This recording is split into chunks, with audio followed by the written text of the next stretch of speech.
the cocky tall like Blue Mountain Peak. And when you go there, cocky laid up like Flatbridge.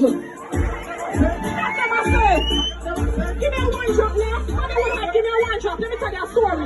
Listen to the lyrics, right? The boy tell me, if you get this, that's something you're a ball. When your hands are knees, you are a crawl. But when you see the man bounce like a ball, cocky do his connection like a WhatsApp call.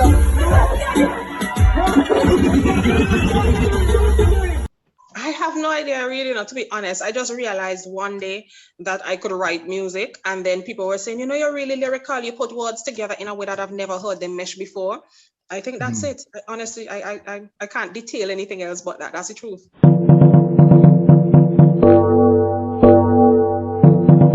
You listen to the Freshman Sound. You listen to Vincy Internet Radio. It's now 23 minutes past 4 o'clock in the nation's capital. We are located in Ottawa, Canada.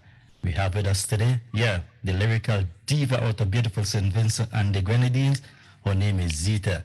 Welcome, Sita. Welcome to Vincy Internet Radio. Thank you. Thank you so much for having me. How are you? I'm trying to be good on a beautiful sunny afternoon here in the nation's capital. It is also beautiful and sunny in St. Vincent and the Grenadines. Great. The land of my boat. Let everybody know that. Originally from Byra Hill. Okay, countryman, okay. Yeah, man, both two countrymen, man. Oh, okay. I'm just going to get you to just introduce yourself to our audience, and then you will be in the capable hands of the host of this evening, Mr. Moulton. Yes, he's originally from Mount Grenade. Okay, so what's up, people? This is Sita, the lyrical diva from Kingston, St. Vincent. As was mentioned before, I am the premier dancehall artist of the island.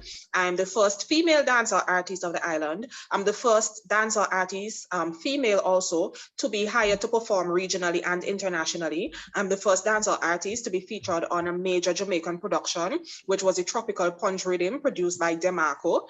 The rhythm featured the likes of Vibes Cartel, Pampute, Spice, and Demarco himself. I'm also the first dancehall artist to film a dancehall music video in Jamaica. I'm the first dancehall artist to be awarded the Association of Music Professionals Award, a feat I accomplished twice consecutively. I'm the first artist from St. Vincent and the Grenadines to represent St. Vincent and the Grenadines in the International Bashment Soca competition, a feat I again accomplished twice consecutively. I'm the first to be hired to perform internationally, and now I'm here today to share my story with you. All right, Radio Land, I just want to give a shout out to our regular Facebook listeners, our regular audience. And my name is Moulton Sayers alongside my co-host CP Bork. At this time, I have the privilege of welcoming, or should I say I have the privilege of chatting with, first she was the first lady, because when I read all the firsts that you had there, I go like, wow, this should be the first lady. Well, what I didn't know is that the first lady, that the accolades were just so many, and because she's now lyrically one of the best, and I would say she is physically one of the best in the business, they had to change the name to Sita, the lyrical diva. Sita, welcome to the program. Welcome to Vincy Internet Radio, and large up yourself. Thank you so much. The pleasure is all mine. We're so proud to have you as the, again, I was going to say the first lady, but the lyrical diva. And I must say that you, during the past 2 weeks or so, you just gathered, or you just attained two huge fans, because when we, CP and I communicated with each other, we go like, man, she bad, like, you know, I can't even say it. You know, but you know, size up yourself, large up yourself for that, you know. So we're happy to have you again on the program, and we're happy to have another Vincy, another progressive Vincy, you know, in the mix. Thank you so much. Yeah, if you can just take us briefly back to your humble beginnings, when it all started out for you, when you realized that, you know, this is what you want to do, or this is you. So I started doing music like most professionals. I began in church. My earliest recollection is performing a song called I Have No Mother, No Father, No Friend. And I used to live in Montrose with my father, but my mother is from the countryside. So I had gone up to my mother's home for vacation, and she decided to let me participate in her church's harvest.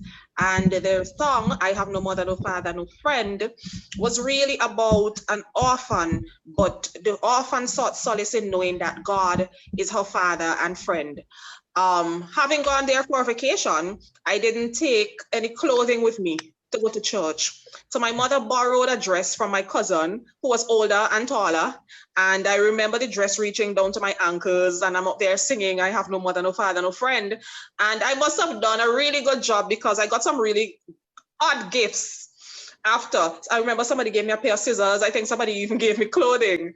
And I think back then, that really set the pace for who I was to become later on, because I remember being in Form 4 and being challenged to address a social ill via music by my social studies teacher. And I chose Beanie Man's Gal's Prayer. I don't know if you're familiar with the song. Until the day I die, more gal I want, my name here, the gal them a chant. In a the gal them garden, this a tree, of a plant and a drop slope cast and a chance. So I borrowed the melody and I addressed the unemployment situation in St. Vincent and the Grenadines. And the teacher leaped out of her seat and said, pop, pop, pop, girl, you're bad. And the teacher is, trust me, no one would have expected her to behave like that because she's very conservative and very laid back and very ladylike. So from there, I realized that I had the unique ability to make people move. And I knew from that point onwards that I was going to be a professional artist, a professional singer. So which school was that around the time? That was St. Joseph's Convent, Mariacqua. This would have been in the early 2000s. Right, so I can see where the conservativeness came from. Because yes. That's like a gunshot lick, you know. Yes, in a school, in a Catholic school. I was like, what? Yeah, so I read that when you saw when you were at the community college, you saw, you know, guys were gathering, which is normal around school time, you know, guys gathering and, you know, started to, you know, trying to want to be DJ and stuff like that. So I read where you interjected and you go like, you know, I can beat these guys, and yes. Tell us a little bit about that, how that came about then. So every Friday at the St. Vincent and Grenadines Community College, the boys would gather in the holding area for freestyle competitions. So they would tackle each other lyrically. And one time I said, you know what, I believe I could go there and beat them. And there were like almost like 30 boys there. And I went and I just demolished everything. And then from there, people were saying, you the first girl I ever see do this. And of course, me forcing woman, I said, me not a girl, me a big woman. So they said, you the first woman I ever saw do this. I said, no, I'm a lady. And then they say, okay, you're the first lady I ever seen do this. And that's how I got the name First Lady. Wow.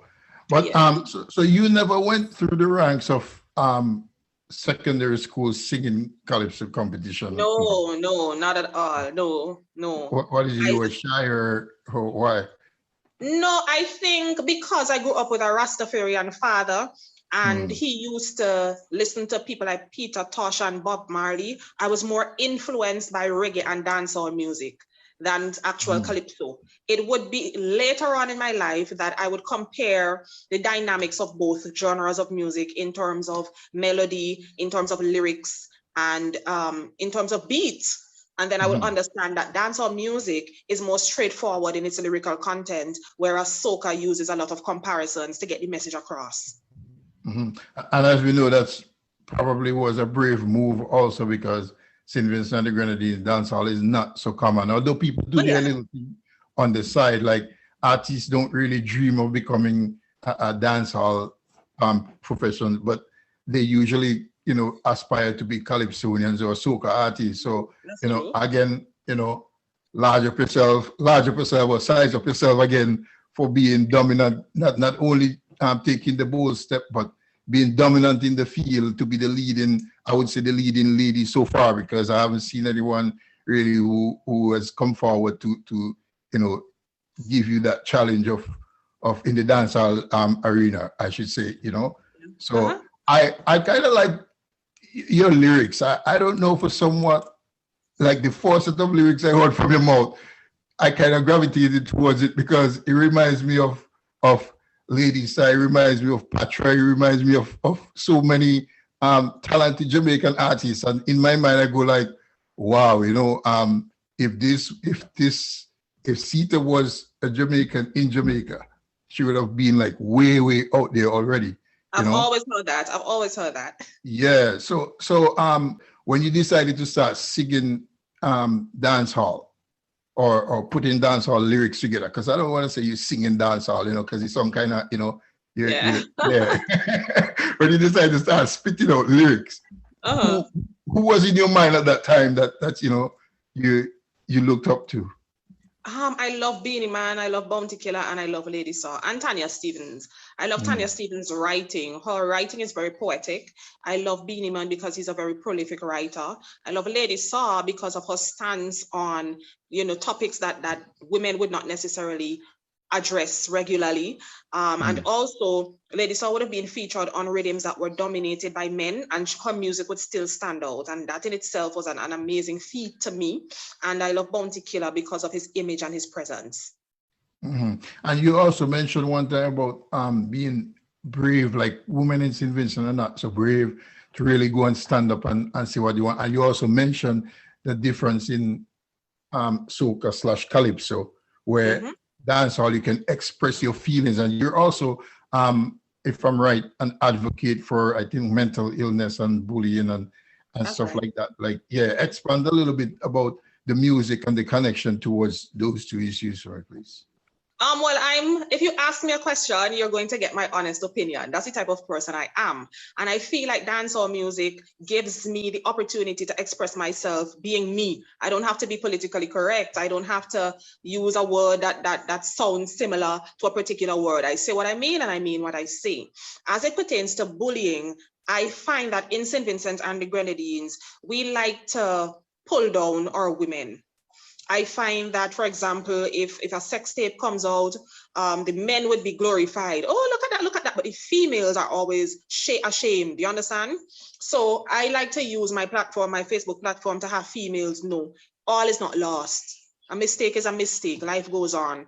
I've even gone as far as visiting some of the females. This is the first time I'm mentioning this publicly. I get their numbers, I call them and I visit them. And sometimes I go and I give them a hug. And you'd be amazed at some of the issues that are affecting them personally. And for me, it gives me a sense of accomplishment, because not only am I a public figure who's charged with the responsibility of providing entertainment, but I also feel as though there are women who are not as bold as I am. There are women who are not as confident as I am. There are women who would not have been socialized in the way that I was socialized. And so their thoughts are different as it pertains to difficulties. So if I am quote unquote dominant and quote unquote, you know, more quote unquote again powerful, then I should use my power and my dominance to effect change in a positive direction. Well said. And when I listen to you, you're like well spoken, outspoken, and and I like when I reflect on, you know, some of your lyrics. Also, some would say that your lyrics might be controversial because you're like the song "The Man Is Mine." Explain to us like how that lyrics would fit into what your agenda is right now. Okay, so reality is reality. Cheating has been going on from time immemorial. You understand? And what I did, I wrote this song from the vantage point of the side chick. If you listen to the song, you would realize this song is not so much about the lady who is the wife or who is called the girlfriend. The song was written from the stance of the lady who is on the outside. If we were to pretend as though those things are not happening, we are not living. Because regardless to what, whoever feels like cheating in a relationship, they are going to cheat. However, if you delve deeper into the lyrics of the song, you would realize that they're very comedic. Lines like, we could share the man, but I'm not sharing my weave. Obviously, that's funny, you understand? So don't take it too seriously like I'm advocating for unprotected sex or you know, cheating. It's just a reflection of what really happens in society and how a side chick may think. Well, that's why, Sita, you're my DJ, you know, because I understood the lyrics of it, but I just wanted you to clarify for people who might say, you know, different, you know. know, I understand. Yeah, you're my you're my DJ, and I have you right up there with somebody best from Jamaica. But we all understand the situation or the position you have to take right now because of your geographical boundaries or geographical location. But like I could assure you, like here at Vinci Internet Radio, like I said, you have two big fans. Here at Vinci Internet Radio, your music will be pushing a lot more now. Thank you so much. Yeah, and then on top of it, CP said not CP said you're a country lady. I can't say country woman. Yeah, so I guess that's where the boldness came in and the lyrical talent. Yeah. Yeah. So before CP comes in, right? Or maybe I should leave this. I'm gonna leave this for the next segment because I just want to get deeper into some of your collab, but not now, but later on. So tell us, like, when you were growing up, some of the things some of the obstacles that you faced in St. Vincent and the Grenadines as a dancehall DJ. Well, right off the bat, respect. And that still continues till today. I've had to curse so many promoters. Just recently, I think about 2 or so years ago, I was contacted to do an event where I would be opening for like 4 Jamaican acts. The promoter contacted me and I said to him, if I were to charge you how much I truly deserve, you're not going to be willing to pay me. So I said, this is how we're going to do this. You're going to pay me a certain amount, which is a reduced price, and you're going to advertise me using certain hashtags. So for example, if I want you to be called the Queen of Dancehall for St. Vincent and the Grenadines, those would always be placed alongside my name when you're promoting the event. I started to notice that I was not being promoted. 4 particular artists were named to perform on the event. One of the artists could not make it. The promoter sent a photo to me of the artist that could not make it, and then sent another one of the one that's replacing that artist and told me that I should put it on my page to promote the artist. So I said to him, I would do that, as soon as you send my photo to that artist and I have them promote me. Obviously, he got upset. I said, this is foolishness. You can't tell me as an artist to promote another artist when that artist isn't promoting me. I said, they already have their managers, they already have their bigger platforms. Why should I use my platform now to promote them? That's miniaturizing my contribution to the music industry. Sure. It got into an argument. Then I said, listen, I want my own poster. Please find my own poster. I got the poster. I said, okay, I'm going to send you a contract so that I could get my deposits. The night before the show, the deposit was not sent. I called and I'm listening to the promoter speaking to a Jamaican artist. And I thought, well, this has to be the greatest level of disrespect I've ever encountered in my entire life. Wow. So then I said, well, please find the deposits because I'm not supposed to go on stage unless the deposit is made. Sure. The promoter responds, is it that you want to do your nails? I could give you money to do your nails. Whoa. I said, excuse me. I said, no, I want my deposits and I want my passes. I was supposed to get at least 5 passes. This continued until the day of the event. I went to collect the deposits. I was given 3 passes. The promoter sent somebody to take back 1 and told them that I'm not entitled to 5 passes. Who do I think I am? Whoa. I said, fine. We got to the event and in the contract, I had listed that I at least wanted a clean space because sometimes what happens is a show might be scheduled to begin at 12 and it begins at 2. So you're backstage all that time hungry, you don't have shelter, sometimes you're thirsty, you understand? So I just requested a proper clean space where my team and I could sit. When we got there, we met a dirty table, a white table with black pencil writings all over it. Horrible. I don't know how to describe the light. My phone light is brighter than the light. No security whatsoever. People were literally walking back and forth and coming into the tent and going out.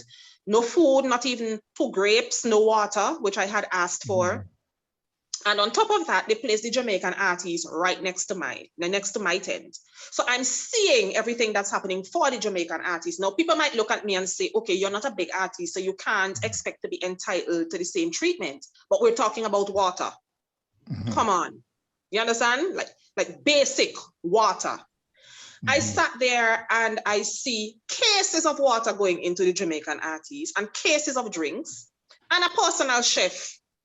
So I said, no, this is ridiculous. So I immediately went around and I said, excuse me, are you the person who's catering to the artists? The person said, yes. I said, well, if you look around here, I have 5 people around here with me. And on top of that, I had 2 other Vincentian artists in the same tent. I said, and none of them have water. I said, this is ridiculous. They came around, they brought the water.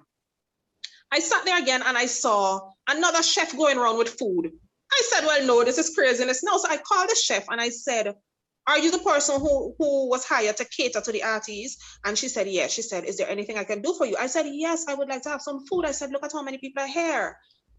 The lady came back with a small saucer.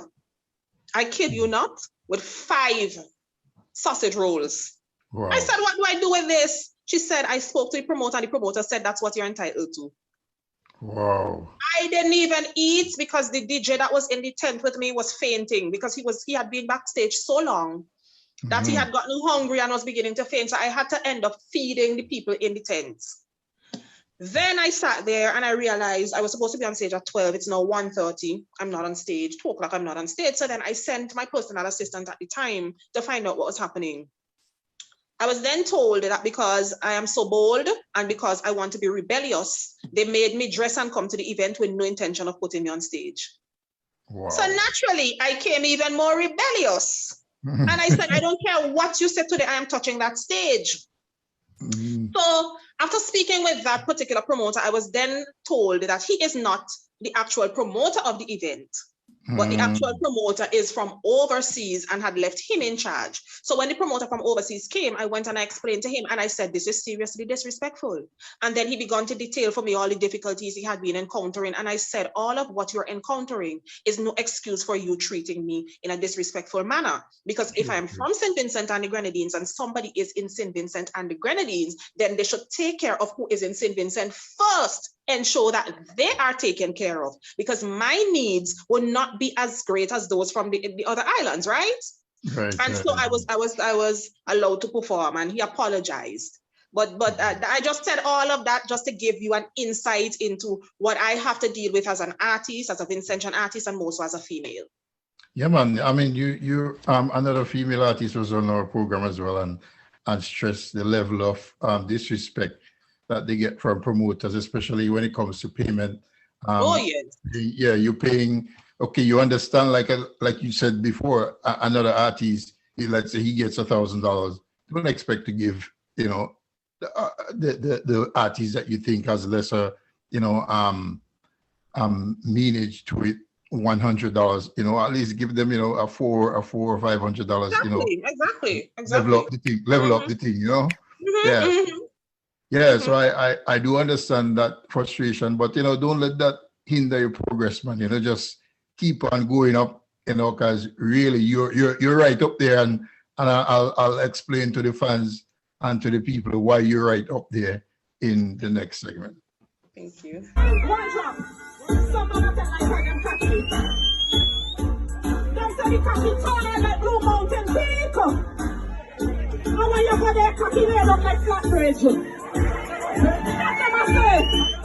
Give me a 1 drop now. Give me a 1 drop. Let me tell you a story.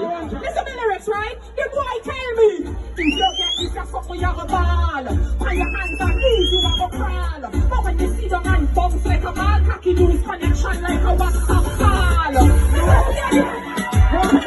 We are located in Ottawa, Canada. We have with us today the lyrical diva of the beautiful St. Vincent and the Grenadines. Her name is Sita. I'll tell you one thing, Sita, before I go in. I play this song basically every day. Oh, wow. Well, no, you still with it. This song is one of my top songs on this radio station. Wow. Without knowing who the artist is. Now, it's going to break down the radio station. Well, thank you very much. I'll also send you my latest video. More songs to come. Well, anyhow, you said you never competed in primary school or secondary school competition. I know when we come from those parts of the world, we have to ask somebody else in the family who do something similar to you. Is there anybody within your family circle that competed in a primary school or secondary school competition?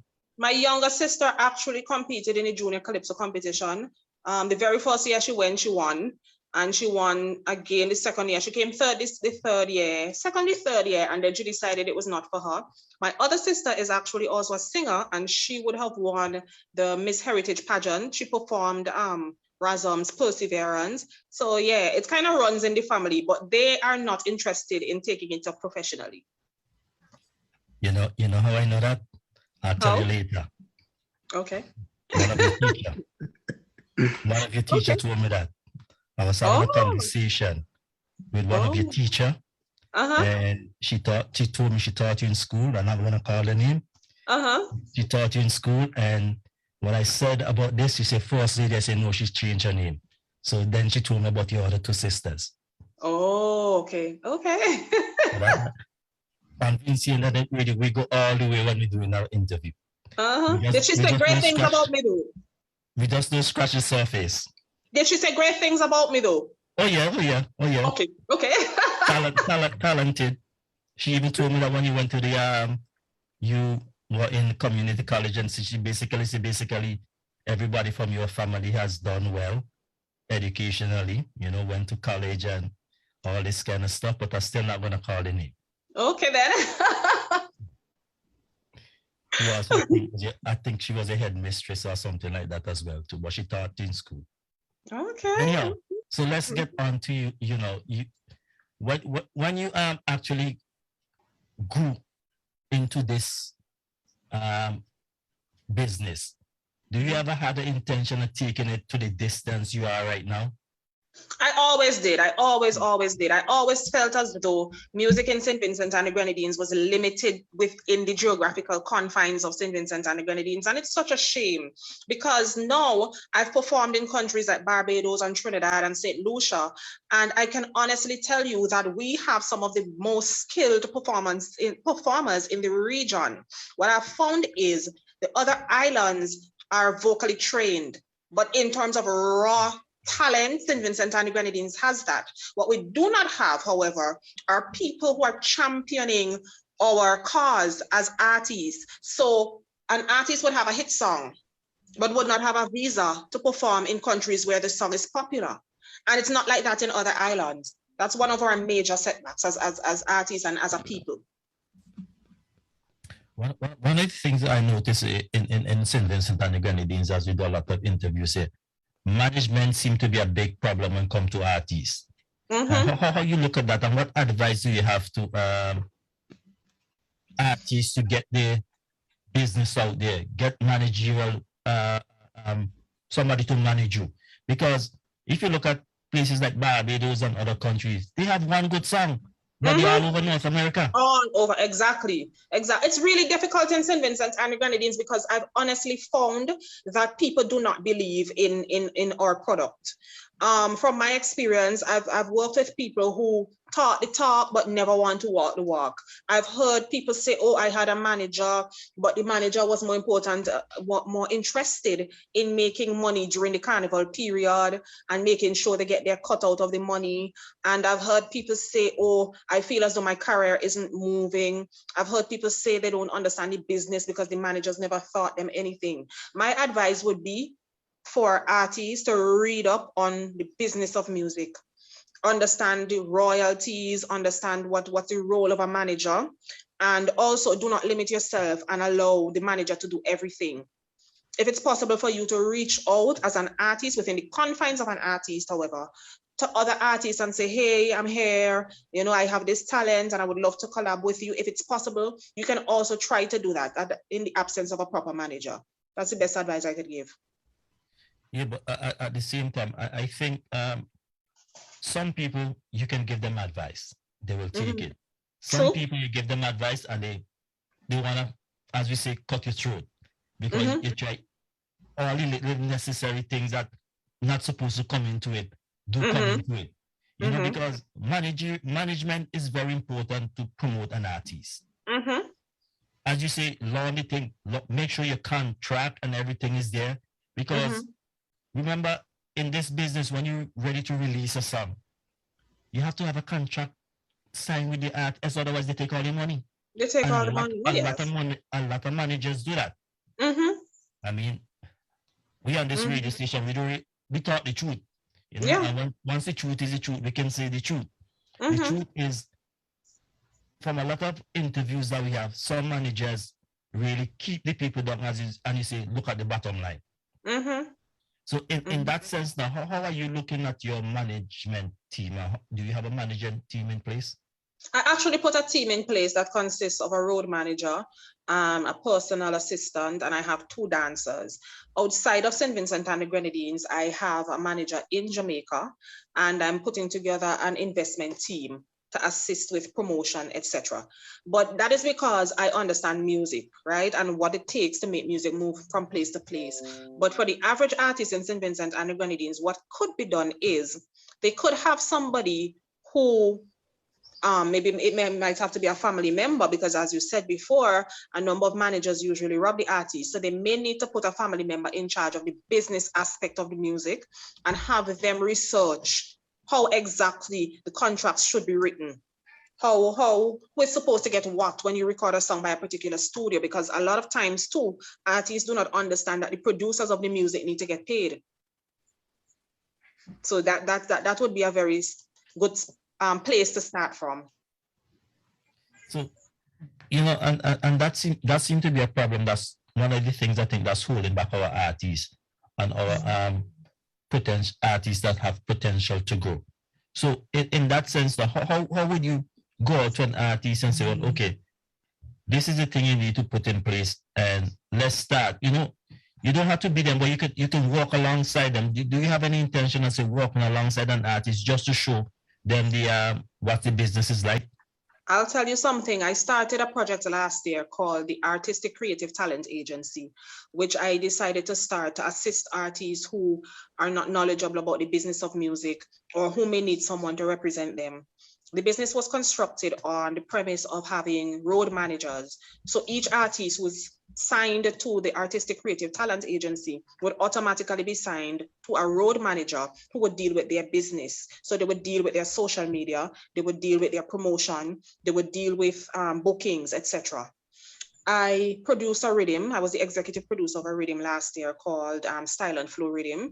And I negotiated with the producer so that the young and upcoming artists who were a part of the project would perform on the rhythm for free. I then paid for their marketing, I paid for the distribution, I paid for the photo shoots, and I paid for the album, the artwork for the rhythm. I was in the process of putting together our live concert. Back then we were still quarantined and etc. So it would have been done virtually. And then I got a call from one of the artists telling me that somebody told them that they're being robbed. So I took the step of writing out everything for them so that they could understand step by step how exactly the business runs. I even went as far as to negotiate for them to own 15% of their work. Now, in the business of music, most producers do not give artists ownership of masters because the masters belongs to the producer. He is the one who put the beat together. But because they're up and coming and I wanted them to own something and understand how music is supposed to run, I negotiated for them to own 15%. Unfortunately, the person told them that they're supposed to own the whole thing and that I'm robbing them. And if their song ends up in a movie, I would get all their money. So like you said, sometimes the process of explaining to people the business of music is very difficult. That situation resulted in the young artists trying to blast me on social media, saying that I'm trying to rob them because they don't know better.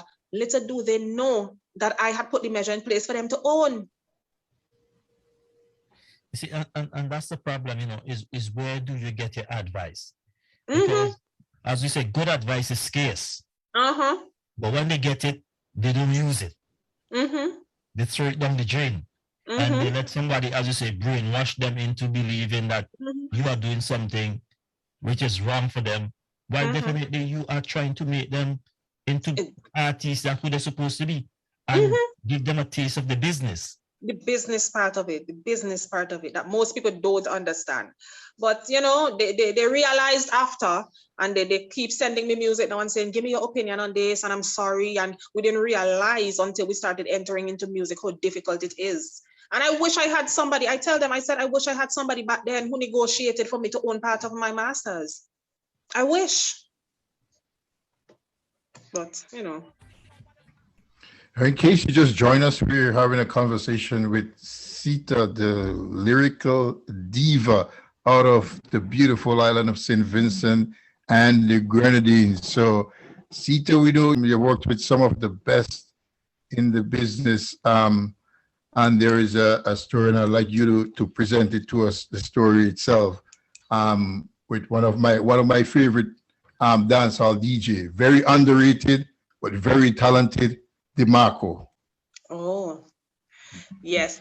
So I was in St. Lucia in 2016, 17, thereabouts, and I was opening for Demarco, and we were doing a promotional tour for the show. So the night before the show, Demarco introduced himself and the crowd was just, jumping for him. And from the time they realized a woman was there from St. Vincent, they automatically began to challenge me. And of course, I accepted the challenge and I sang for them and the whole place mashed up and everybody said, no, we had to come tomorrow to see her. After I finished performing, Demarco said, you're bad. And he gave me my number and he said, this is my number. If you need help with anything at all, let me know. And then I kept in communication with him. And that's how I ended up on the Tropical Punch Rhythm, which I then went to Jamaica to film with his video company also. Mm-hmm. And folks, just to let you know, like, if Demarco say you're bad, because Demarco worked with some of the best in the business. Mm-hmm. I saw one day he and Spice, they were putting a song together because Demarco, the guy is so talented. He writes, he produces, he plays instruments. The guy he's up there, but he's just, some artists are just underrated, but they do their thing, but mm-hmm. Like people don't really see them like how they would see, like, let's say a Vibes Cartel or whatever, but Demarco is right up there. So for him to really pick you up and say you're bad, you're bad. Because I always tell people the story with the two, what do you call it, the Q queens that Bounty is pushing for years. Oh my God. It doesn't matter what. Those are really like iron balloon. They can't bust at all. But, I saw you on a performance, and I would like folks to go back and watch that performance. I think it's on your Facebook page or on your YouTube, where you and Ching Ching were just playing around and you were spitting lyrics. Man, that just tells me that you're really bad. You're like, the lady song of the day, when you hit back at Ching Ching, and I forgot what you told her, like this one called something, and like you just didn't know what to say after. What else to say after, yeah. Yeah. So do you consider yourself to be like, I know you probably never got into a clash, but you consider yourself to be a clash DJ then? I would clash, I would definitely clash. I have clashed before. I clashed Allergy. I defeated Allergy in an event that was in the early 2000s also. Let me tell you a story. Listen to the lyrics, right? The boy tells I would definitely clash. I have no problem clashing anybody. On your hands and knees, you have a crawl. But when you see the man bounce like a ball, cocky do his connection like a WhatsApp call. All right, well, just to tell people how bad you are, I just wanted to give us a little freestyle right now. Let me put you on the spot. When me lyrics them bust, Nuffy say where the backside. Your lyrical content stronger than peroxide. Lyrical COVID-19, me cough lyrics from me throat, make it poison them carbon monoxide. You depend the flop side, the drop side. Me depend the upside, the top side. The bashment, soca, groovy, ragga, jab, reggae, reggaeton trap. One drop, scare roots, rock steady, calypso, dancehall and hip hop side. No male artists out there could make eye panic. This Sita, you are gonna sink like Titanic. Sita, me name, and me stronger than 5 tonic. Sit down pa any beat, bounce like hydraulic. Game full of pressure, me coming like 9 garlic. Ingest punchline lyrics away I vomit. Burn you with lyrics, smell the smoke and get high from it. Me flow like an arrow, you lean like italic. How you fit this me when your arm green like a kush? Me ever clean to me skeleton, act zozo, act stush. Them they behind tall grass, we see them a peep and a look. That's the only time you will see Sita beat around the bush. Get it? Me write the syllabus, for them lyrical education, meet them on the ground floor. Give them a lyrical elevation. It's a lyrical party, lyrical diva, lyrical celebration. And me flow on them clean like Jesus' reputation. Bad like a blood transfusion without the right blood. Lyrics just a overflow the beat, me make the rhyme flood. Try to pull me down, they must be think this is a light thud. Me fly with the birds and the bees, come in a like mud. Debated and so hated, yet I'm so elated. Lyrics bleed like me uterus after I've ovulated. So Fred look at me and say, oh, look what I've created. Them say, Sita, breathe me, tell them oxygen is overrated. Whoa! You almost sound like the old Papa Sad, they just spitting lyrics, just spitting lyrics after lyrics after lyrics and don't stop. Wow, so So where, I don't want to call it an inspiration, you know, that must be just special talent. How how did all that talent come about to be putting those things together? Because you know, enough of us try to be little DJ nowadays, you know, and never could put together, you know, more than six bars. So how did all that talent come about now in terms of reggae dancehall? I have no idea, really, not to be honest. I just realized one day that I could write music, and then people were saying, you know, you're really lyrical. You put words together in a way that I've never heard them mesh before. I think that's it. Honestly, I can't detail anything else but that. That's the truth. So you're naturally a writer, because I think dancehall is more like it's an art form of poetry, you know, putting together poetry. I agree. But the thing is, most writers don't really get to deliver it as good as they should. But you have everything. You have the delivery, and you have the writing talent, and you have the skill to just go up there and perform it. So I guess you're a special kid. You're a special breed. Thank you. I guess. Yeah, you mentioned that, like Sippy mentioned that your sisters are in music, but are you the oldest in the music, or the middle or youngest one in the music? I'm the oldest one. Okay, so pretty much you're the trailblazer. You setting the pattern for everybody. Oh yes. So what are some, because you also shared stage with Bounty and a lot of other big names, I think Popcorn and all them. Give us some of your experience internationally as an artist when you went to perform, how people took on the reception. Okay, so I remember performing at an event called Unfaithful last year in New York, and Charlie Blacks was there, and he said he actually quoted back some of the lyrics, and he said that line the body air. I met Charlie Blacks again. Is it the submarine? The submarine. Submarine. Yes, I remember. but go on.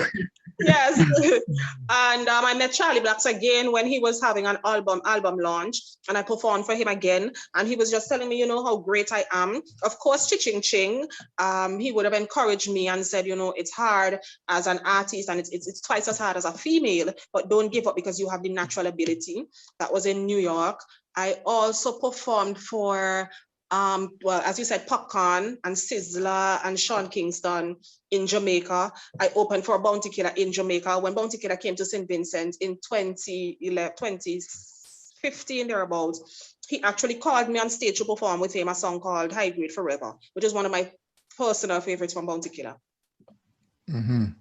But when you're in Jamaica, do people recognize you as a Vincy artist, or it's after they announce you're a Vincy artist? How is that? How does that work? People only recognize after they ask, oh, which part of Jamaica are you from? And I always say I'm from St. Vincent, and you see the reactions on their faces like, huh? Yeah, they don't know. They can't really tell the difference. True. Because someone told me that you went on stage and you after you finished, I think it was, I don't know, you can correct me if I'm wrong, Popcorn asked which part of Jamaica you're from. Yes, he asked which part of Linstead am I from. Wow, so you see, folks, as I'm telling you, she is lyrically bad, physically bad, and all the badness you could think about, and badness, every badness except, you know, being illegal one. Illegal one. Yeah, so what do you say? People recognize you more, and I'm not talking about Vincent, I'm talking about either regionally or internationally. Do they recognize you more as a soca artist or a dancehall artist? I think dancehall. I think they know me more because of the Matey song. That's the biggest song I've ever produced. Your Man Is My Man. But on stage, I think people look forward to hear me spit lyrics.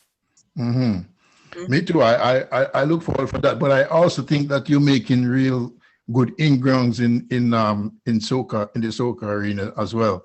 You know? Thank you so much.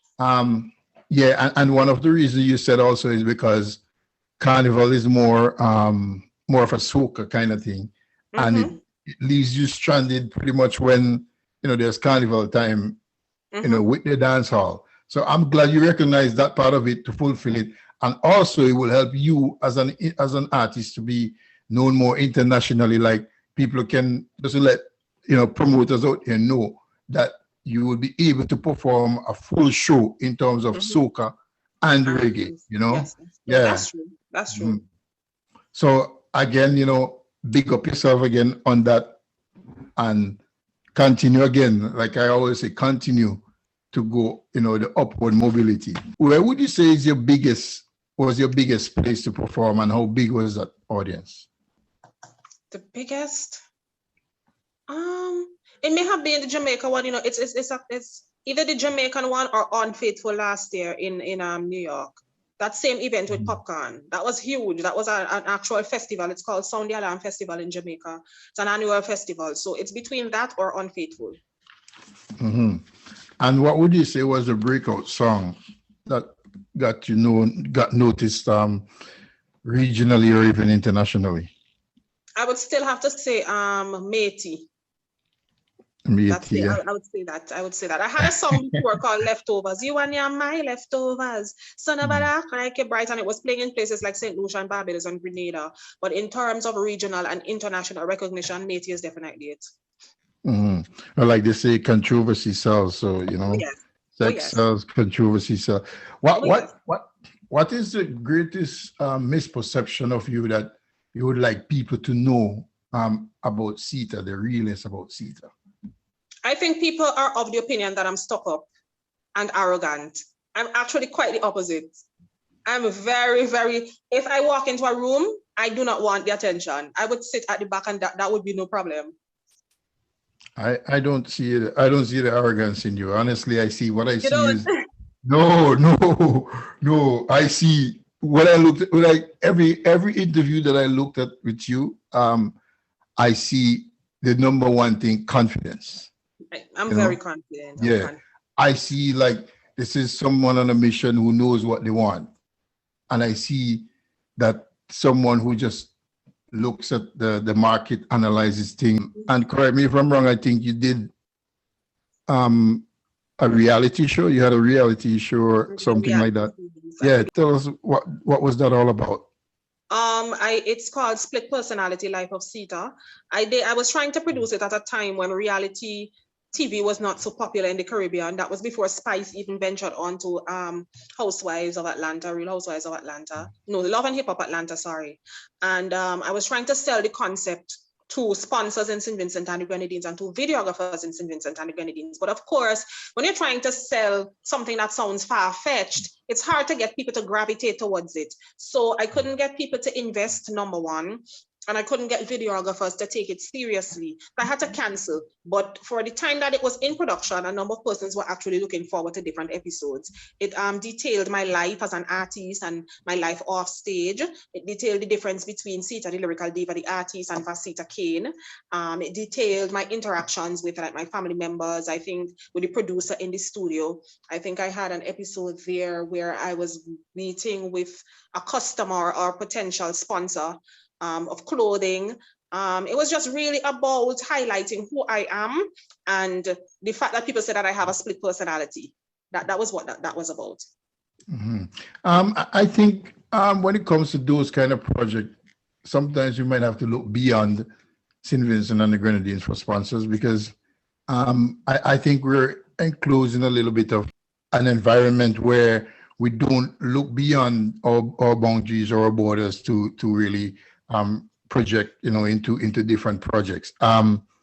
Last week, I think we had Brian Alexander was on, and he was saying that what St. Vincent and the Grenadines needs is a curriculum with music, and UNCP were just talking about it there just now, because you'll be amazed to know the amount of people who are not so educated, and I'm talking artists, who are not so educated in the field they're in. Some of them are just so happy to go and sing, and then they lose all their benefits or whatever they could have achieved. So I understood what you were talking about when you said about you were trying to let them know what they could have attained or benefited from it. So again, I would say for your reality show, don't kill the dream. I would say look beyond outside of St. Vincent for that, because I myself, I like the idea of it as well, so Yeah, so maybe in the future we can hook up or collaborate and see how something like that can be done, because Jamaica are doing it, other places are doing it. And I was trying to do it before them. That's the thing, Yeah. That's the thing. So, again, you have a creative part of you that, I really like and I admire, again, the confidence again. Thank you. That puts you in that place. So do you have like folks who come up to you and for advice, like in terms of female, aspired female performers or artists? I do get them all the time. Okay, and it comes like in a form of a role model, I guess, like you be that. Some of them I reach out to them also. There are some artists who I like. There's this female artist known called Lola. I think she has amazing stage presence. I think that it just needs to be packaged properly. I think her songs also could do with a bit of work. I heard a couple of songs from her, and while the concept is good, I think they lacked punchlines. But if she gets that with the stage presence that she has now, she would be dynamic. And with your creativity, she would be. Yes, if she, I have no problem helping her. Yeah, I also noticed, again, everything you do or everywhere you went to perform, you did not leave out St. Vincent and the Grenadines. You made sure that you mentioned St. Vincent and the Grenadines, and again, big up yourself, because that's what our program is all about, to highlight people who are really, making St. Vincent go forward, whether culturally or informative or however you're doing it. So again, big up yourself and just tell us why you find the reason always to mention St. Vincent and the Grenadines. Well, regardless to what, I was born there, So it is important for me to represent the space where I'm from, because number one, when you are overseas, whether or not you like it, you open your mouth and people hear your accent, you automatically become an ambassador for your country, whether or not you're aware of it. So it's important for me to represent the space where I'm from, because number one, there are not a lot of females who are producing music professionally. And so I feel as though I'm charged with the responsibility to highlight talent from my island. St. Vincent and the Grenadines is densely populated with talent, but we lack the avenues via which those talents could be promoted and expressed. And so being given the esteemed opportunity of doing so, I think it's only right for me to say, okay, hey, I'm from St. Vincent and the Grenadines, this tiny piece of rock, we have a lot of talented people there, but for right now, I'm representing, and I need you to know that we too have talent like any other country. And who are some of the names in the business that you think you would like to work with, whether local and regional? Right off the bat, Problem Child, Skinny Fabulous. I mean, they're only a phone call away. I've never gotten the impression from either of them that they're too big to work with me or anything like that. It's just about finding the right song. But I would really love to collaborate with both, obviously, because they are our most celebrated or most promoted product right now musically. I would love to do a collab with Bungie Girl in Lyrical, of course, Vibes Cartel, Busy Signal. Yeah, right off the bat, those. You see Vice Cartel is like, that's what I see you at Vice Cartel do a real true, if you know what I mean, a true, yes. Yeah, man. Yeah.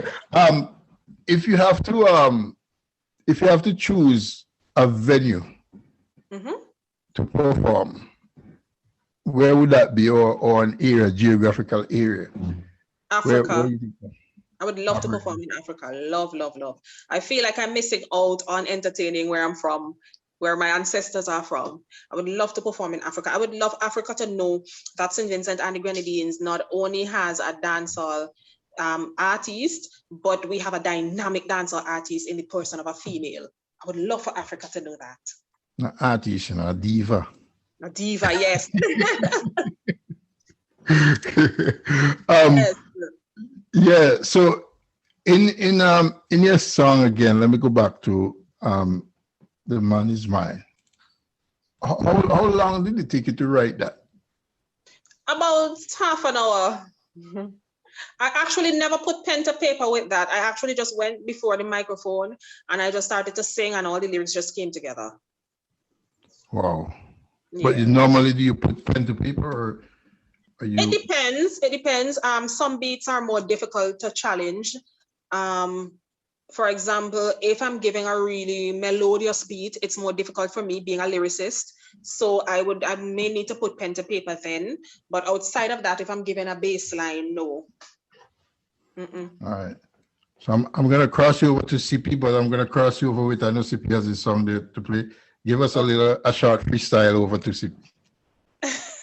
Mathematics, physics, statistics, so I study my formula and my logistics, vocabulary, physicist, lyricist, this, or that penalty, try no risk it. You brisk for this, me brisk for flip, me wrist, me vomit lyrics, no itch, no stick, no miss the target, me hit, no wish, no shit, no glitchy, quick with lyrics, we hit like black magic, lyrics no stale, me frail them like frisbee, claim say them bad, whip and Disney, man see me shape and I ask who this be, spend all them money and still never kiss me. Me just a beat the beat like tree hammer, lyrics and metaphor in my grammar, I don't ya see me confused, start stammer. He say, mana banga, mana banga.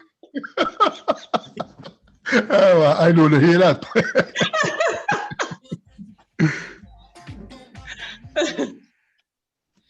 Let's get back to the lyrical diva.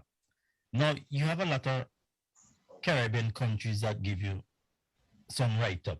How do you feel about these countries looking at you from the outside angle of giving you some exposure? I'm actually elated because, like I said, I'm from a small country and there's only so much St. Vincent could do for me. I also feel as though this serves as an encouragement to up-and-coming artists and mostly to females, that all is not lost. Even if you're not being recognized in St. Vincent and the Grenadines, or if you are being recognized, do not think that that's the only geographical barrier. That's the only geographical location, within which you have to operate. There's always somebody who's looking, but you have to first believe in yourself and promote yourself as being a product in order to be promoted as such. How you feel? Because some of the problems I have with Vincentian artists is that, I don't know if they're mic shy, but they seem not to be one to do things like interviews and promote themselves. They just want to put a song out there and with some magic, everything is gonna take off. Give us some insight into that so that them understand that it's a hard work, sleepless nights before you be successful. Interviews are very important, and I can understand why some people would shy away from interviews. Sometimes they feel as though the questions might be too difficult or might be too personal, or they may feel as though they're not educated enough. But an interview is a basic conversation, and you should embrace interviews because it allows you to promote and convince people who may not necessarily have known about your music before. You cannot think that everybody knows you and everybody is going to be sold on you being an artist. Sometimes you may say something that is inspiring that you did not get to convey via music. Sometimes you never know how many people, how many persons out there are experiencing what you're experiencing in terms of maybe feeling discouraged. And then you come up and you speak to them about how you overcame difficulties, and just via the interview, you want yourself a new fan. So interviews are very important. Also, the misconception that music is very easy, it will lead you down a path of depression. It is very mentally taxing.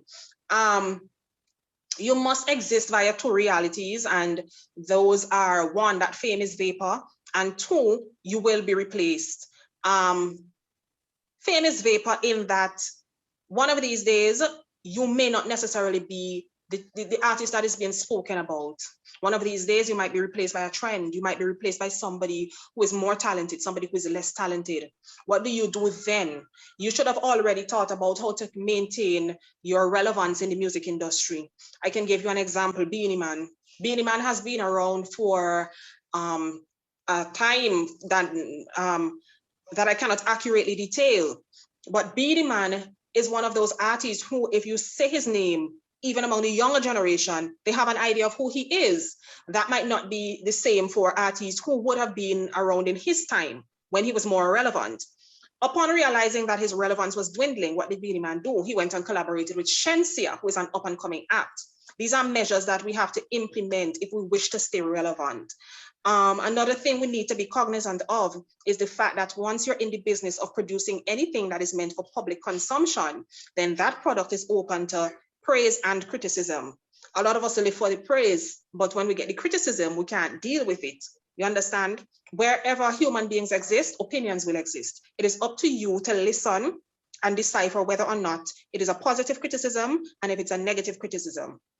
What I do is, if it's negative, I don't allow it to affect me too much. I'm human, some of it will, but I don't allow it to affect me too much. If it's positive, however, I would sit down and say, okay, well, yeah, this person has a point. For example, somebody said that they know that I'm lyrical, but they would love to hear me sing a bit more. That is a measure I can implement because that is a positive critique. Now we're going to get into something that happened to you recently. There was a problem, I think, in St. Vincent and the Grenadines when you were supposed to perform at an event, and for some reason you were advised not to perform. Give us a little insight into that.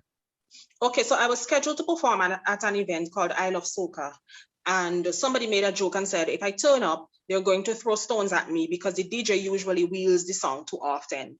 And it snowballed into a trend where a lot of people were saying that if I show up, they were going to throw stones, and I'm boring, and things that really weren't true. I mean, I cannot tell the DJ how many times to pull up the song. So when that happened, I wasn't paying attention to it because in my mind, a lot of the critiques, like I said, were just naysayers. I contacted the promoter to collect my deposits, and he said to me, the police are advising that you do not show up. And I said, but what kind of foolishness is that? And he said, the threats that are being hauled against you right now are so many that the police fear that they may not necessarily be able to secure you at the event. And he advised that I stay home. I collected my deposit, and I said, you know what? If the people who are charged with the responsibility of national security are unable to secure me, then what do I do? I'd rather you clear the air because I read something about it, and it wasn't as you say, people are with twists. There's always a little twist in things, and it's sometimes people just blow it out of proportion. So what did you read though? It would be interesting to hear. What did you read? It's basically that a lot of negative things. And as you say, and me, I don't go into negative things. It was too negative. Okay. And I didn't know you at this time like now. If I'd known you like this time, I would have a better concept of what the negative things really reflect. Right. If I see those same negative things, I know exactly where to draw the line. I understand. So I'm glad you clear that up. I understand. But we are talking to Sita, the lyrical diva.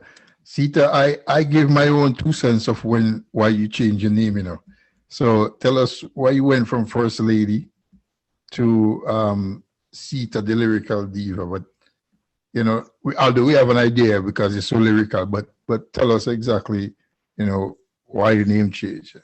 So it was basically a business move in that people would ask me all the time, where can I find your music? And almost 8 out of 10 times when I tell them, find me on YouTube, they would come back and tell me they found President Obama, Michelle Obama. And I said, I can't be competing for a name, So I just decided that I was going to use half of my name. My correct name is Vasita. So I just took Sita and the fact that I'm lyrical. And of course, I like nice things and I love to look nice and I love my image to be up there. And I combined all of them and created a name. Make much sense musically. From a business perspective. Before I go into your new song, what does musical success mean to you? Like, how far would you call it a success? How deep?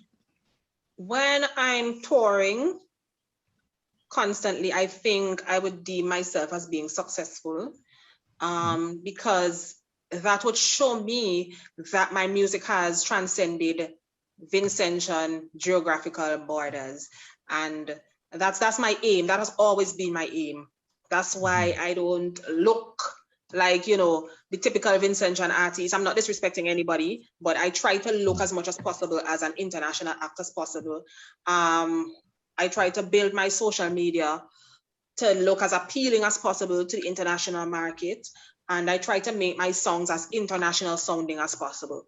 So for me, touring would mean that I am successful. Mm-hmm. And what about people being receptive to your songs? Like, do you have one of those things where people, you know, come up to you and say, hey, you know, I listened to your song and that song really, you know, propelled me to do whatever, motivate me, inspire me, whatever? I get that all the time. I actually get a lot more positive feedback than I get negative, you know. That's why when the incident occurred, I just signal it to being, you know, just a trend. Mm-hmm. Well, I hope you take the negative, you know, in a way that, because once you're out there in the public, you are going to have a lot of negative feedbacks, you know. So I hope you take them with a stride and like you say, try to use them in a positive way. And some of them you have to ignore because they're so negative, they, you know, you don't want them to break you. So I hope all that, yeah, I hope all that you take everything, you know, in a way to improve yourself and forget about the ones that you really have to forget about.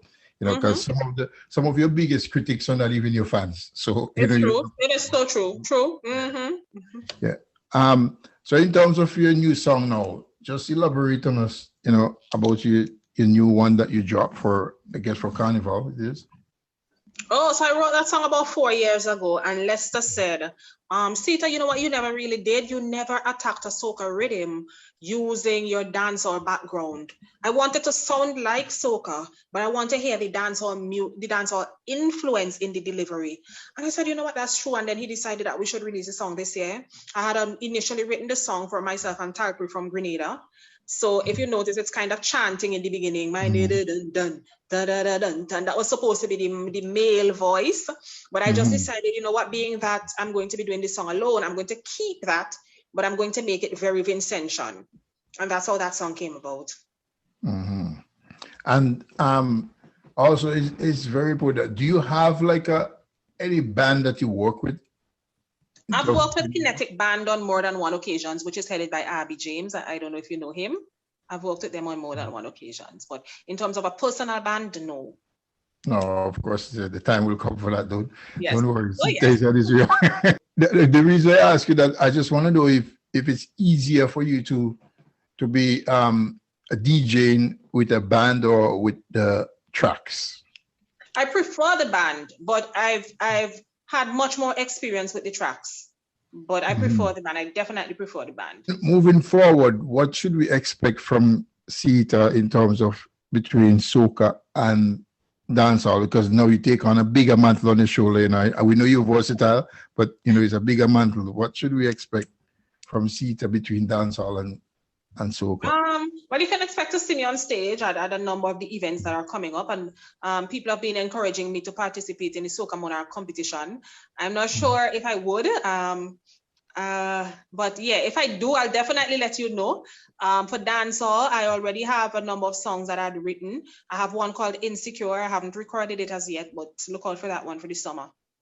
I would love to see you in the Soca Monarch because I think you have the presentation to go with it, you know. So that's my 2 cents to you, my advice. You're versatile, you can, you know, adjust to anything, and as you know, they always fit in this kind of dancehall into the soca. In terms of fans now, where can fans really find your music on social media?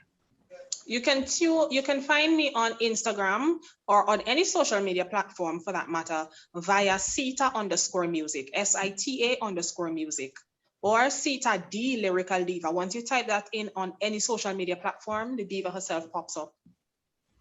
Okay. And in terms of connecting to you, if promoters want to find you, you can just inbox me, or you can always also message Nuffy from Jamaica. I think it's MC Nuffy on Instagram, or Bossy Booking Agency. Okay, I think that's what you remind me of what I wanted to ask you with Nuffy, because I see that you're connected to Nuffy. So is Nuffy part of your managerial team? He definitely is. He is. He is. Wow. Nuffy would have reached out to me, saw a couple, just like you saw some videos of me online and reached out to me and decided that he wants to be a part of the team. Big up Nuffy. Nuffy is a good youth, you know. Oh yeah. He's a good youth, but yeah. So I think you're in good hands also, although I don't know if he has an artist he's trying to bust there. Oh yes. Yeah, I know. But Sita, I think you're really in good hands, and I think St. Vincent and the Grenadines and the whole region, to a larger extent, should really embrace you more like our baby, and make sure that you're well taken care of. It's sad to hear, sometimes how some promoters, how you're treated by some promoters, as a female artist. But like they say, I'm pretty sure you'll get better treatment outside of your own circle, But you're in good hand. I don't know if Sip is gonna come back to me. I'm gonna pass you over to Sip, and then we're probably gonna wrap up after. The lyrical diva, she's Sita, and she's having a very interesting conversation with us. Zita, this is basically how I'm gonna sum up my stuff with you. Okay. I did some research. I'm gonna give you my opinion from my research. Okay, then let's hear this. I did some research, and I did some research from people who are very close to you. I'm not gonna call any names still. I'm not gonna call names because they don't want me to call their names. So okay. But what they say is that within your family itself, you guys are very talented,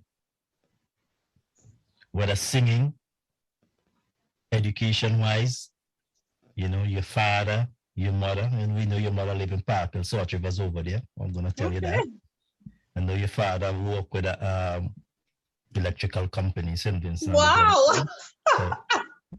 Don't think you get away from me. He's stalking you. But I say that because sometimes people see you, or sometimes people don't know your background, and then they kind of judge you from what they are seeing of you, rather than know your background to know the discipline. Because living with a Rastaman is very disciplined. There's no, of course. There's no if and buts about that. And so sometimes we judge people from what we see from them from the outside, and don't look at them from the inside. So I'm saying from this conversation, it's kind of put me in a different light of who you are. Okay. And I must say maximum respect. Thank you. On your music is gonna be mashing down the station as usual. Thank you. And you. because now that I know, because I play this song all the time, I play some of your songs all the time. I never did a research. I thought it was Trinidadian. Wow. In the first place, because I never did research, and now that I'm kind of way behind now, But anytime you want to come back to Vinci Internet Radio, this is your family. No problem. Thank you so much. Just look at us as family, You want to drop something, you have a song to release, whatever the case may be. Just see Vinci Internet Radio as family. Thank you. And that's what we try to do here, is that a lot of people don't take advantage of what we're trying to do. Our main aim is to push St. Vincent and the Grenadines out there.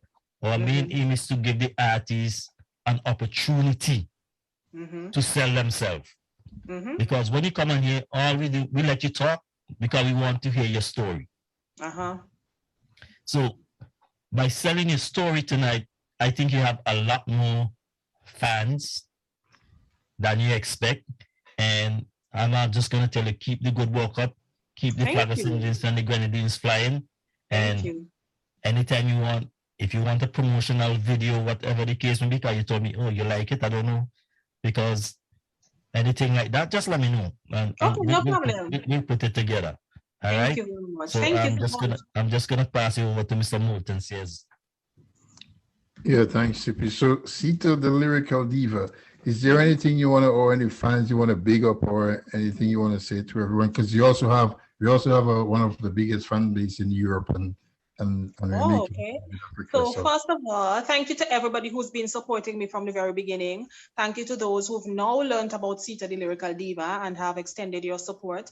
Thank you to this radio station for allowing me this platform to express myself and for promoting me, even though I did not know that I was being promoted here. Thank you for this interview. Thank you to everybody who is online on Facebook and looking and probably saying something positive. I'll check the comments after. Thank you to the kind consideration of the DJs who would have assisted in my journey. Big up DJ Ice Cole, who was the very first DJ to play my music in a party. Big up to my brother, big up to my dancers, my team, Erin. Big up to MC Nuffy, of course. Big up to Kenley John. Big up to my best friend, my family. I love you all so much. Big up to Vincy Connect Ray. Thank you so much for this opportunity. Thank you. I'll tell you, you have to say special big up to the people in Europe. This radio station is very popular in Europe. Oh, big up to everybody in Europe. Give them a very special big up. Big up to the people in Europe. You don't know this is the bad girl, Sita the Lyrical Diva from Kingston, St. Vincent and the Grenadines. I look forward to performing there soon. Thank you so much for tuning into our Vincy-based radio station so that you can access some of our culture, parts of our culture, and to meet some of our artists. Thank you so much. And don't worry, the journey doesn't stop there. Like Sip said, we're always going to keep promoting. You're always free to come back, and this will also be on our YouTube channel on Sayersworld as well. So it's there for life. We have you covered. We have you back. Thank you. Thank you so much. But Sita, all in all, it's been an absolute pleasure, man, to meet you virtually. Of course, we're waiting to meet you in the flesh and in the spirit, pretty soon. I heard that you made a trip to Montreal a few years ago. So don't worry, fingers crossed, history can repeat itself again. That's right. That's right. But yeah, but thanks for your time again. No problem at all. Thank you so much. Moulton Sears alongside Sippy Burke, and Sip will have the last word, but do continue to strive again and make St. Vincent and the Grenadines proud. Okay, then. Thank you. I definitely going to give the last word to Zita. Okay, thank you so much, Moulton and Sippy, for having me. I'm humbled. I really love the promotional video you did. Big up to everybody in Europe. Thanks to everybody who's been supporting me. Check out my new song, Vincy Badness. Make sure you go and like and subscribe. Find me on all social media platforms. Sita the Lyrical Diva or Sita for music. The name of the song, again, for Vincy Bass 2022 is called Vincy Badness. It details how we party as a people. Thank you.